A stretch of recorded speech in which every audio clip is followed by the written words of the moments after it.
को मानते हैं और वो है वासुदेव कुटुंब। आप मानती हैं इस बात को?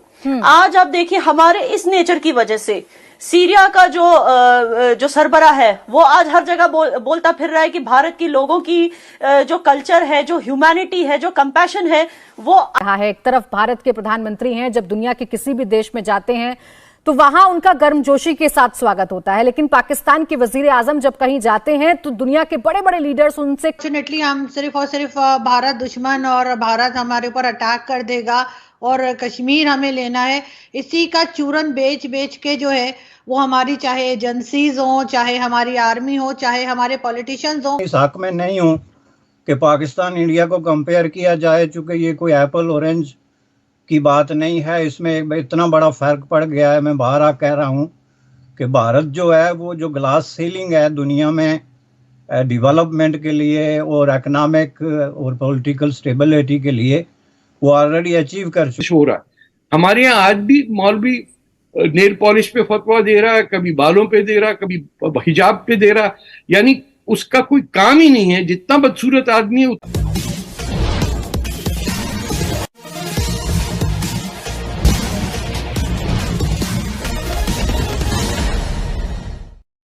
पाकिस्तान की मीडिया में यह चर्चा हो रही है कि कट्टर कहे जाने वाले मुसलमान देश सीरिया ने जब भारत के सभ्यता और संस्कृति का बखान करना शुरू कर दिया और यहाँ तक कह दिया कि दुनिया को भारत के सभ्यता और संस्कृति से सीखना चाहिए, तो फिर भारत से ही अलग हुआ पाकिस्तान भारत से दुश्मनी मोल लेकर क्यों अपनी बर्बादी पर तुला हुआ है। इसी चर्चा को आइए आगे बढ़ाते हैं। को मानते हैं और वो है वासुदेव कुटुंब।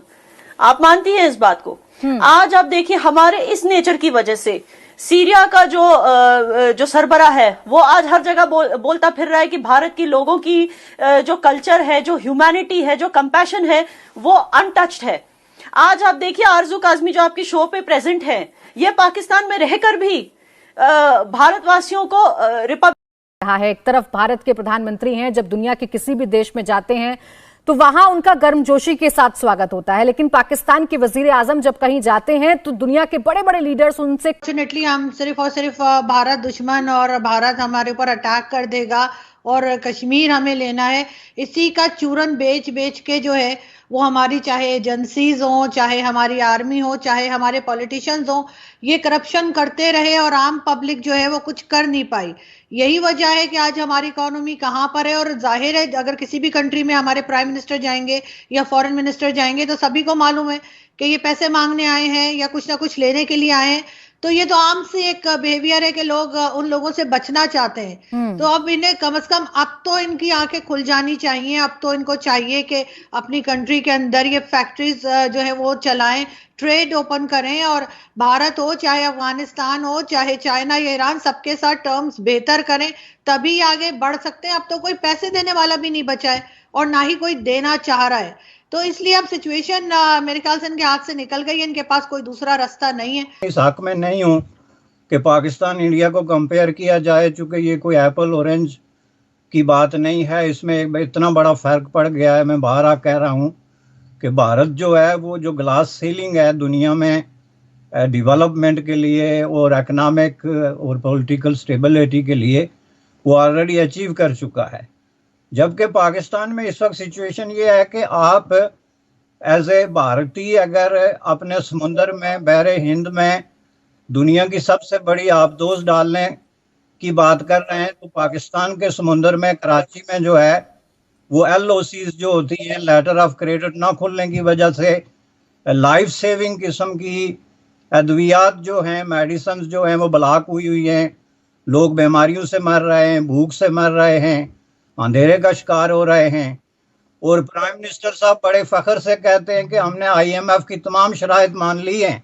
अब चीन के हवाले बेच रहे हैं न्यूक्लियर पावर, जो न्यूक्लियर बॉम्ब जो है उसका सऊदी अरेबिया से कॉन्ट्रैक्ट हो चुका है कि वो डेवलप करेंगे पैसा देके। ये बॉम्ब सऊदी अरेबिया का है। ये तो 2013 के अंदर सब लीक हो गई थी खबरें। तो पाकिस्तान अब कैसे compete कर सकता है कि अगर इंडिया को 1951 में कॉन्स्टिट्यूशन मिल जाए और पाकिस्तान 1972 में मुल्क टूटने के बाद भी कॉन्स्टिट्यूशन ना बना सके। This is the problem that is fundamental to it. और ये मजहब और सियासत को एक जगह मिलाना कभी चल ही नहीं सकता। पूरा यूरोप इस वक्त एडवांटेज में, असेंडेंसी पे है, क्योंकि उन्होंने चर्च और रिलीजन को, चर्च और स्टेट को अलग रखा। पोप से कहा कि भाई तुम जा घर बैठो। और ये 15-16 सेंचुरी से हो रहा है। हमारे यहाँ आज भी मौलवी नेल पॉलिश पे फतवा दे रहा है, कभी बालों पे दे रहा, कभी हिजाब पे दे रहा, यानी उसका कोई काम ही नहीं है। जितना बदसूरत आदमी है कि पाकिस्तान की तरक्की के रास्ते में एक सबसे बड़ा स्टम्बलिंग ब्लॉक इसकी अपनी फॉरेन पॉलिसी है, जो रीजन के बारे में इसकी जो एक कॉन्फ्लिक्टिंग किस्म के नज़रियात हैं और आइडियालॉजी है, जो कि इंडिया के बारे में और भारत के बारे में और स्पेशली हिंदू मज़हब को लेकर। तो उसको आज देखेंगे, आज भारत में, जैसा मैं पहले कह रहा था कि अगर इजिप्शियन के साथ इस तरह का ताल्लुक हो सकता है जिसके लिए आपको समुद्र पार करना पड़ता है। भारत की 38 कंपनीज ने वहां जाके $3 बिलियन से ज्यादा इन्वेस्टमेंट की है, यूए में की है। तो पाकिस्तान जो आप ये देखिए कि अब जितना भी इन्वेस्ट करते हैं, जो पैसा पाकिस्तान में आता है वो पाकिस्तानी मजदूरों का आता है जो ओवरसीज काम करते हैं और पैसा भेजते हैं। पाकिस्तान की अपर क्लास, और ये सिर्फ फौजियों की बात मैं नहीं कर रहा, ये हमारे दोस्त भी उसमें शामिल हैं, वो उस पैसे को फौरन ट्रांसफर करते हैं बाहर इन द ओवरसीज बैंक्स। ये उल्टी गंगा बह रही है कि गरीब आदमी जो है पाकिस्तान को फंड कर रहा है और ऊपर वाला बैठ के अपनी, एक तो टैक्स नहीं को पे करता वहां अपर क्लास में, उनके वकील काफी होते हैं, और दूसरा उसी पैसे को, उसी फॉरेन एक्सचेंज को it gets deposited in Channel Islands या इंग्लैंड में या पैनामा में। जैसे पैसा फाइल जब खुली तो उसमें पता चला। तो किसी को इस मुल्क से, इस जमीन से ताल्लुक नहीं है। जब बनाया मुल्क तो आपने उस जमीन या जबान से कोई ताल्लुक नहीं किया। आपने कहा इस्लाम का ये किला है और इसका मकसद है गज़वा हिंद, यानी हिंदुस्तान को तबाह करना। ये पहली जमात स्कूल में हिंदुओं के खिलाफ प्रोपेगेंडा होता है, इंडिया के खिलाफ, कि हर जंग हार चुका है पाकिस्तान। कारगिल से लेके आप कहीं पहले बॉम्बे पे अटैक करने के लिए तैयार बैठे हुए हैं। हर जगह इन्होंने अपनी टांग अड़ाई है दहशतगर्दी की, जिसे टेररिज्म कहते हैं। तालिबान बनाए, अब वो तालिबान इनकी जान को आ गए, कई मिलिट्री ऑफिसर्स को मार दिया उन्होंने। जब आप अपना मुल्क किराए पे दे देंगे अमेरिका को, फिर वेस्टर्न कंट्रीज को, और कहेंगे कि ये इस्तेमाल करिए, बस पैसे हमें देते जाइए। आप अगर हमसे जुड़ा रहना चाहते हैं तो कृपया मेरे चैनल को सब्सक्राइब करें तथा बेल आइकन भी दबा दें ताकि नई वीडियो की जानकारी तुरंत आप तक पहुंच जाए। धन्यवाद। जय हिंद।